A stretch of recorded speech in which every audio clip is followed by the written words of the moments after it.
Il Ministero dell'Interno intervenga per impedire che nascano nuovi focolai di Covid all'immigrazione. Il Presidente Federica alza la voce per evitare che siano vanificati gli sforzi dei friulani. Il primario di anestesia di Udine, Amato De Monte, al centro delle polemiche dopo la nomina alla guida della Sores, fa un appello alla vaccinazione, ma il PD parla di conversione.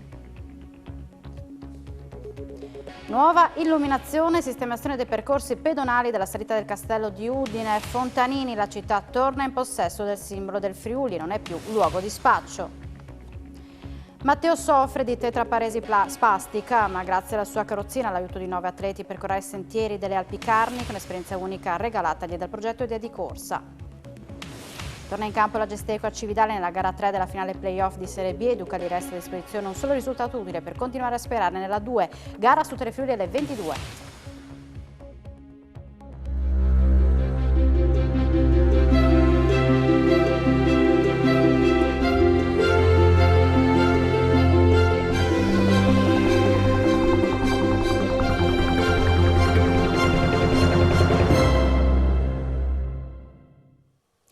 Buonasera e ben ritrovati a un appuntamento con l'informazione di Telefriuli. Sul fronte dell'immigrazione torna ad alzare la voce il Presidente della Regione Massimiliano Fedriga, che invita il Ministero dell'Interno a intervenire.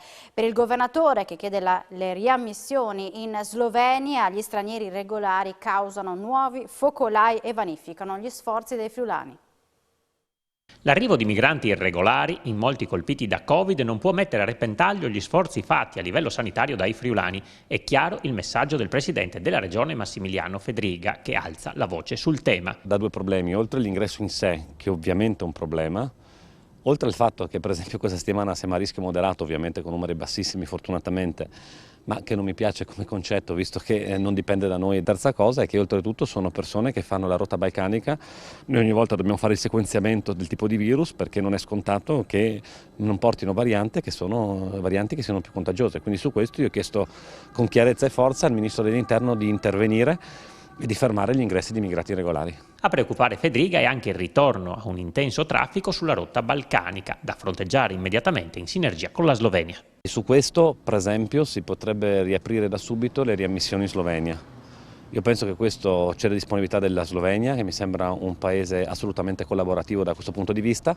Ci devono arrivare ovviamente le direttive da parte del Ministero degli Interni per ricominciare con le riammissioni. Stiamo parlando di riammissioni di persone che andrebbero in un paese europeo, la Slovenia, con tutti i diritti garantiti, con tutte le libertà garantite. Quindi vorrei sapere perché questo non lo si fa. Evidentemente se non lo si fa c'è la volontà di alcuni di tenere e magari essere pagati per gestire gli immigrati regolari sul nostro territorio. 3 dei 23 nuovi contagi di oggi sono stati individuati proprio tra i migranti accolti nelle strutture di Trieste. Nel dettaglio, su 3.528 tamponi molecolari sono stati rilevati 19 nuovi contagi con una percentuale di positività dello 0,54%. Sono inoltre 1.511 test rapidi antigenici realizzati, dai quali sono stati rilevati 4 casi, 0,26%. Nel bollettino di oggi è stato inserito un decesso pregresso, rimane una sola persona ricoverata in terapia intensiva, mentre i pazienti negli altri reparti scendono a 4. Le persone in isolamento oggi calano a 4.509. E di riammissioni sulla rotta balcanica dell'immigrazione, in particolare di riammissioni informali, si è parlato oggi al centro Balducci di Zugliano in occasione della giornata mondiale del rifugiato. La rete Diritti, Accoglienza, Solidarietà Internazionale del Friuli Venezia Giulia ha presentato un documento in 10 punti per un nuovo patto per i diritti e l'accoglienza. Le cosiddette riammissioni informali non sono legali perché le persone hanno diritto di presentare la domanda d'asilo. L'asilo è un diritto costituzionale e consiste essenzialmente nel diritto di accedere alla procedura. Se non si può accedere non c'è il diritto, chiaramente. Quello che avviene, è avvenuto purtroppo e poi è stato sospeso perché è appunto illegale con le riammissioni informali, è che veniva impedito alle persone di esercitare questo diritto fondamentale e venivano respinte in Slovenia e dalla Slovenia attraverso una ben oliata catena respinte in Croazia e poi dalla Croazia in Bosnia. E la campagna nazionale Io accolgo rilancia in questi giorni in tutta Italia, quindi l'abbiamo presentata anche oggi qui a Giuliano, appunto un decalogo per un nuovo patto europeo sulla migrazione, ovviamente molto diverso dalla proposta della Commissione europea, impostata su il rispetto dei diritti fondamentali delle persone e su una nuova concezione anche della migrazione e dell'asilo che naturalmente parte dal presupposto che le migrazioni esistono, possono essere gestite e possono anche essere una ricchezza in realtà per l'Europa. Continuiamo a parlare di vaccinazioni. Il primario di anestesia di Udine, Amato De Monte, al centro delle cronache, dopo la nomina alla guida della Sores, fa un appello alla vaccinazione, ma scoppia la polemica politica. La campagna vaccinale anti-Covid dovrebbe essere obbligatoria per gli ultraottantenni, dove la mortalità per chi si infetta sfiora il 100%. È quanto ha dichiarato Amato De Monte, direttore del Dipartimento di Anestesia e Rianimazione dell'ospedale di Udine, in un incontro a Pulfero. De Monte, al centro delle cronache dopo la sua nomina a direttore della Sores e per il fatto di non essersi ancora vaccinato contro il Covid, ha spiegato che nella prima ondata in terapia intensiva c'erano 65 pazienti, tutti in un colpo solo, mentre nella seconda e terza i ricoveri sono stati 700. È stata una vera invasione. Sull'efficacia delle terapie, De Monte ha detto che forse le terapie intensive si riempiranno di nuovo, ma per sconfiggere il Covid occorre puntare su trattamenti precoci domiciliari e sui vaccini, prestando attenzione a chi soffre di obesità, diabete, ipertensione e cardiopatia. Le parole di De Monte vengono definite come una conversione da Salvatore Spitaleri, componente della Commissione Paritetica Stato-Regione ed esponente del PD. Spitaleri auspica che le parole di De Monte sull'importanza dei vaccini e sulla prudenza necessaria anche in futuro servano a contrastare gli appelli al liberi tutti, che, dice Spitaleri, di nuovo sentiamo dalla Lega di Salvini e di Fedriga. E veniamo al Green Pass, che ormai è una realtà. La Regione, ha detto oggi il vicegovernatore Riccardo Riccardi, sta inviando al Ministero, che coordina l'intera operazione, i dati sulle vaccinazioni, sia per quanto riguarda la prima dose sia per la seconda. Sta inoltre predisponendo il flusso dei certificati di guarigione, mentre per quel che riguarda i tamponi, INSIL sta lavorando per avviare il trasferimento dei dati a Roma. Ma vediamo i dettagli ora del Green Pass, che può essere chiesto sia in forma cartacea sia in versione digitale. Sarà attivo dal 1 luglio e sarà possibile averlo in forma cartacea o digitale e servirà per viaggiare non solo all'estero dove sarà indispensabile, ma anche per partecipare a manifestazioni pubbliche, eventi sportivi o entrare nelle case di riposo e nell'RSA. Il Green Pass, ovvero un QR code, è in realtà, o almeno lo sarà dai prossimi giorni, visto che al momento la macchina si è appena messa in moto e non è ancora possibile per tutti ottenerlo. Lo potrà richiedere chi ha effettuato la prima dose di vaccino 15 giorni dopo l'inoculazione e sarà valido fino alla seconda iniezione. Per chi ha completato il ciclo sarà valido fin da subito e per 9 mesi. Chi è guarito dal Covid lo potrà ottenere, ma sarà valido per 6 mesi. Chi esegue un test come il tampone, invece, potrà usarlo per 48 ore. Il pass rilasciato in Italia sarà valido in tutti i paesi europei. Per i meno tecnologici si potrà richiedere dai prossimi giorni, in farmacia, dal medico di medicina generale o dal pediatra. È stato attivato dal governo il sito dgc.gov.it, dedicato proprio al Green Pass, e poi ci sarà anche il sito della regione, Sesamo. Non mancano poi le app Immuni, nata per tracciare i contatti, oppure c'è l'applicazione Io, punto di riferimento della pubblica amministrazione, salita alla ribalta della cronaca per il cashback. Siamo alla cronaca. È finito in manette e portato nel carcere di Udine un noto bodybuilder residente a Trieste, ma che di fatto abita a Tarcento. L'hanno arrestato i militari della Guardia di Finanza, che lo hanno trovato in possesso di oltre 1,5 kg di droga, di un gran quantitativo di sostanze anabolizzanti e di 11.000 euro in contanti.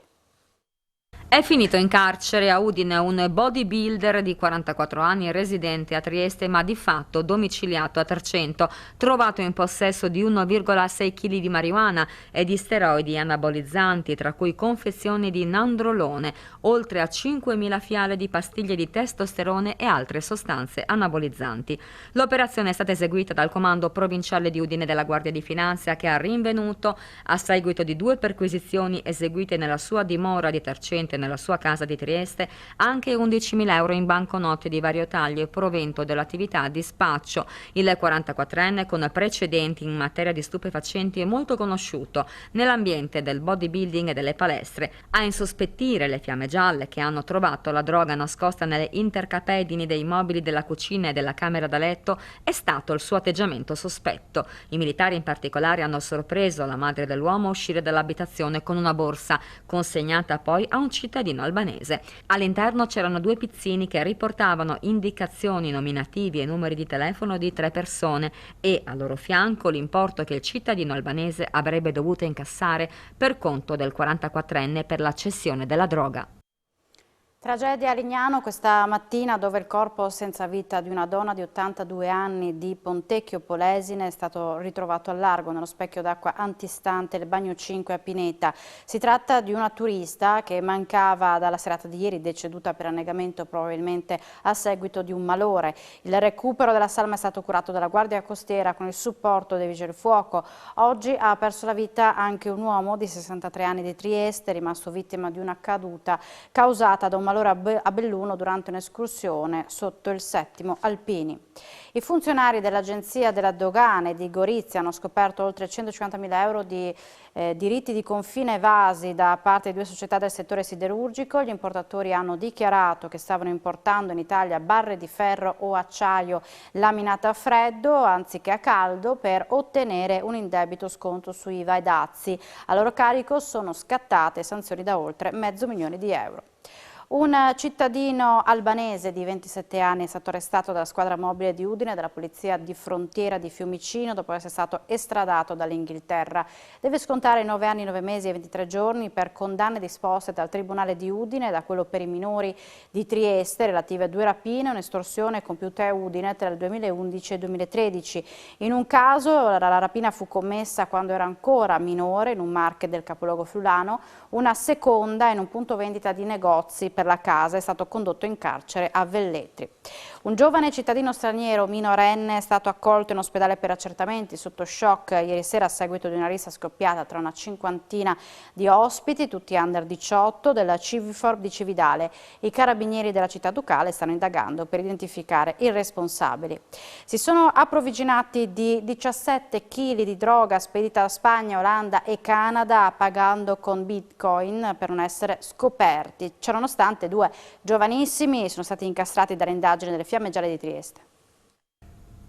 Utilizzavano la moneta Bitcoin per il pagamento della droga per evitare che il movimento venisse tracciato, per cui è stato contestato loro anche il reato di autoriciclaggio.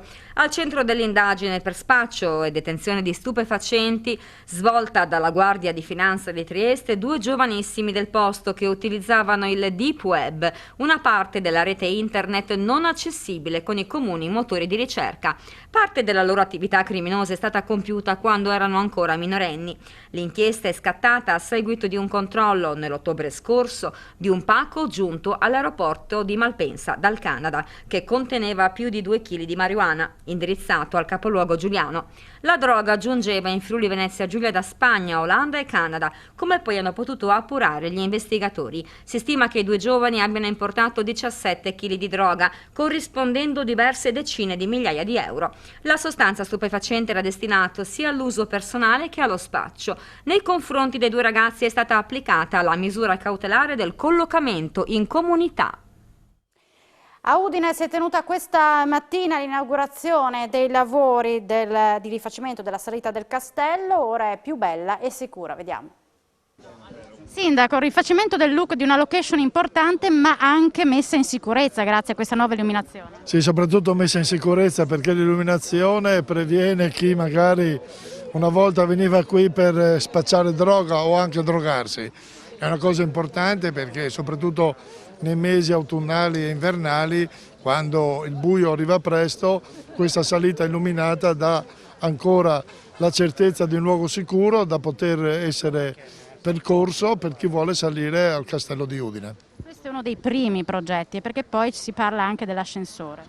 Sì, ci sarà anche l'ascensore perché è importante aiutare le persone di una certa età a salire su in castello senza dover fare fatiche Assessore Pizzimenti, oggi qui un progetto concreto, realizzato anche in tempi stretti rispetto al solito. Sì, assolutamente, abbiamo sentito e abbiamo visto qualcosa di concreto che rilancia quello che è il simbolo del Friuli Venezia Giulia, in particolare della friulanità di Udine e non solo, ma soprattutto è uno dei pezzi di rilancio, perché poi ci sarà anche la salita al castello che la Regione ha finanziato, io in particolare col mio assessorato abbiamo finanziato, stiamo aspettando le ultime notizie di progettazione per dare una fruibilità completa.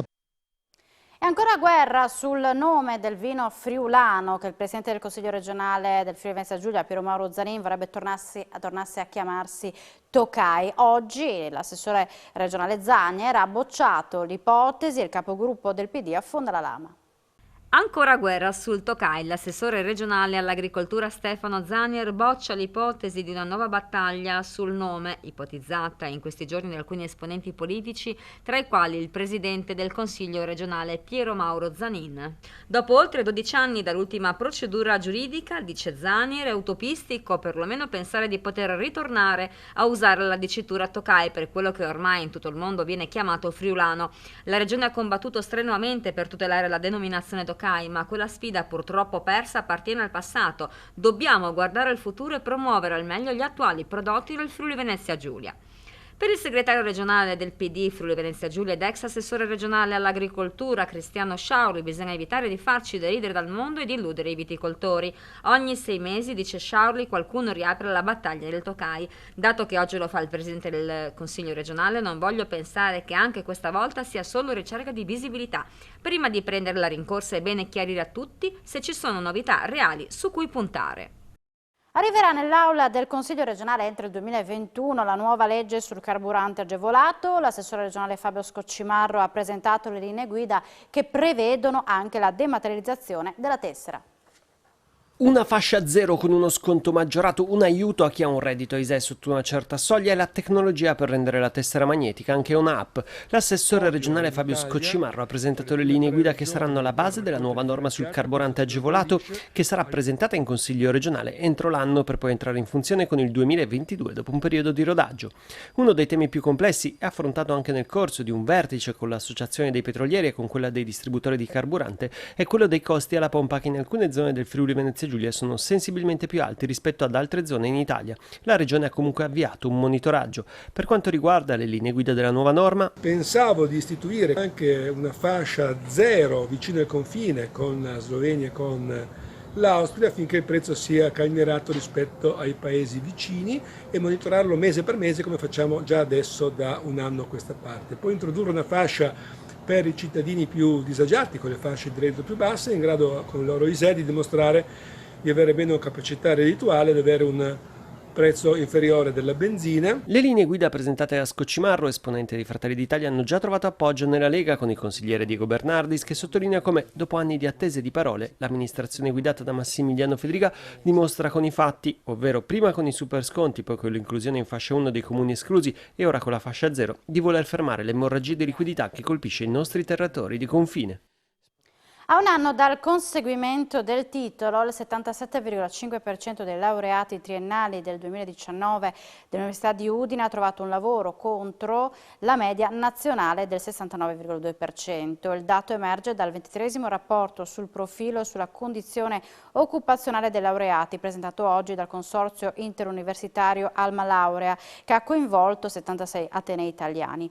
A 5 anni dalla laurea magistrale, il tasso di occupazione dei laureati del 2015 dell'Ateneo friulano si attesta al 94,5% contro la media nazionale dell'87,7%.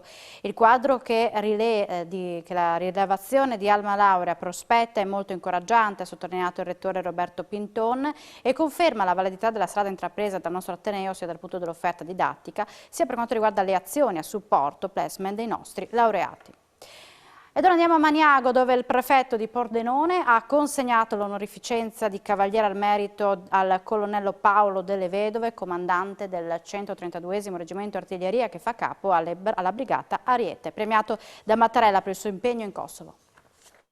Maniago ha celebrato il colonnello Paolo Dalle Vedove, comandante del 132° Reggimento Artiglieria Terrestre, dipendente dalla Brigata Ariete. Il prefetto di Pordenone, Domenico Lione, gli ha consegnato l'onorificenza di Cavaliere al Merito, attribuitagli dal Presidente della Repubblica per meriti acquisiti durante precedenti missioni in Kosovo. Oggi siamo venuti qui a dare la dovuta attestazione al colonnello Dalle Vedove e a portare una testimonianza di vicinanza dello Stato alle singole realtà locali. Ad applaudire Dalle Vedove il generale di brigata Roberto Banci, i colleghi dell'esercito, le altre forze militari e gli amministratori della città del Coltello, con in testa il sindaco Andrea Carli.